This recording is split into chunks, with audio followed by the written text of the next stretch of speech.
It was a random series of events that brought us to Fusilier's farm outside of Eunice. We crawfish 50 acres and we raise cattle naturally with a system called high-intensity grazing. We ran into Justin Fusilier while reporting on another story, and it was the way he raised his cattle that caught our attention.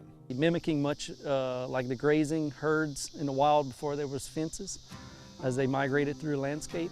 Justin grew up on a farm, and even after his family gave it up during the downturn in the 80s, he always felt drawn to it. So after completing a horticulture degree, he went back to working the land. And kind of the easiest thing to do upon graduating was to get a wheelbarrow and shovel and go to work and start landscaping. And it's been almost 20 years, His knowledge of plants. It's like in here, native species. This is Baptisia.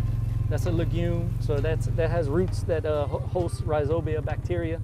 Has come in handy, helping to transform a regular pasture into something a little more natural.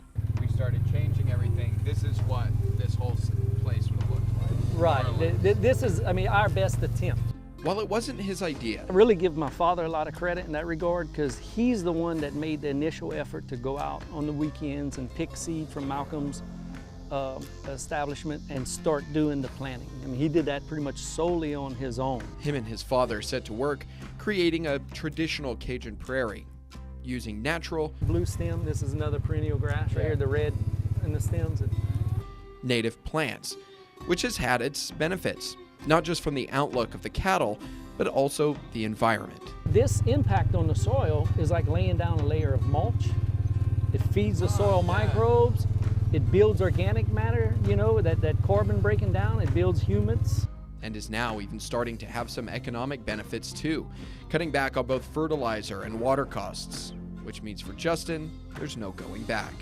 It's so exciting. It is. It really is. I don't think I could ever go back to being conventional.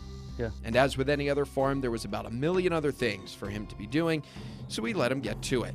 And he sent us out to St. Martin Parish. In Eunice, I'm Daniel Phillips, KTC TV3.